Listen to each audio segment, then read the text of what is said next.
Creating a Google Calendar. Utilizing your Google Calendar will help you organize your events throughout the school day and throughout your own life, personal life.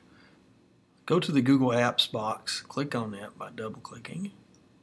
It will pull up the Google Calendar app. You can use the Google Calendar app there, click on it. When it comes up, you'll notice that it will almost always show the different items here as days of the week. That's where it goes to. The default goes there. You can go to the days and it'll show it time by time, or what I like to use is the months. You'll notice there's no events on my current calendar. So when I go over here, I can look at my different calendars to see what colors they are. I have a WJB VIP, and everything that I have will turn purple. Well, I really have a different color than purple, so I want to scroll down and I can click it to red. So now everything I type will turn red. Notice the other ones are not highlighted yet, so I've got those turned off. When I go down to other calendars, these are calendars someone shared with me. So if I open it up, you'll notice I have two: holidays in the United States and Explorer class. So let's click on the Explorer class. You'll notice that 3 events popped up: Stockpile Day, no students; Wilson Bank and Trust Bank Day, and then the solar eclipse. Well, I want to have to add an additional event for that day. So what I'll do is go to click in that box, and this comes up, and I want to call it the solar eclipse viewing party. That's what I'll call that. And then we hit the create button. You'll notice it turned all the way red. So now we've got blue items and red items. Red's my color, blue is the Explorer class's color. I can share that with you so that you can see several of the dates that are on there for you. So as I click on the solar eclipse viewing, I can double click on that or just single click, edit the event, but I don't want it to be all day. So I take the all day off, and I'm going to change the party to 11 o'clock. And we're going to end our party at 2 o'clock. Matter of fact, let's go 11:30 to 2 o'clock. And notice it changed automatically each time I did that. Location, we're going to have it Walter J. Baird. Oh, there it pops up when you start typing a few letters. We've got those items there. And then we're going to say on the baseball field. And that will allow it to happen there.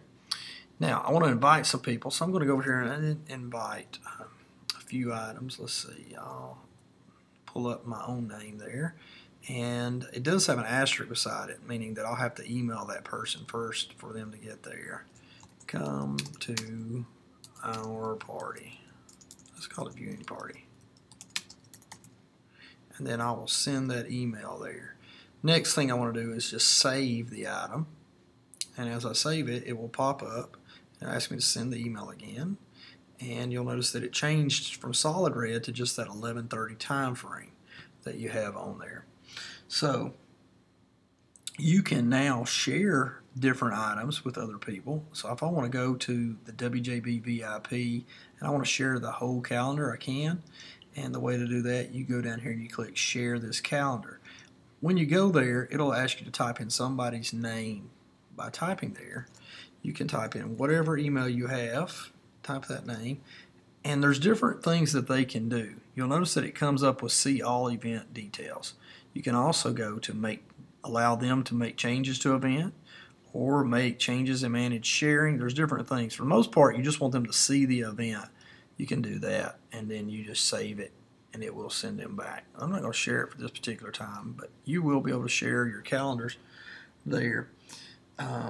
If you wanted to repeat an event, let's take this event right here.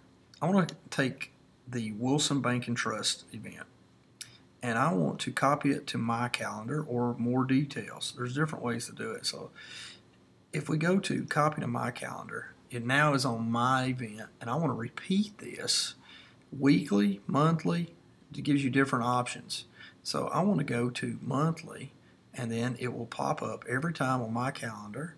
Ends never, or ends after, let's say after 5 occurrences. And then you can change it, as you can see, on different items there. And then once I hit save, you'll notice that it did pop up now in red. If I hit this arrow here, we'll notice that it should be popping up on that same day, the 23rd of each month. And there it comes, October and the like. So you can save things, you can do a lot of different items.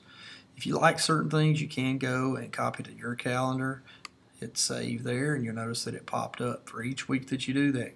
Copy to my calendar. There's another way to do it is go to more details, and then you can say copy to WJB VIP, and it will allow each one of these events to occur.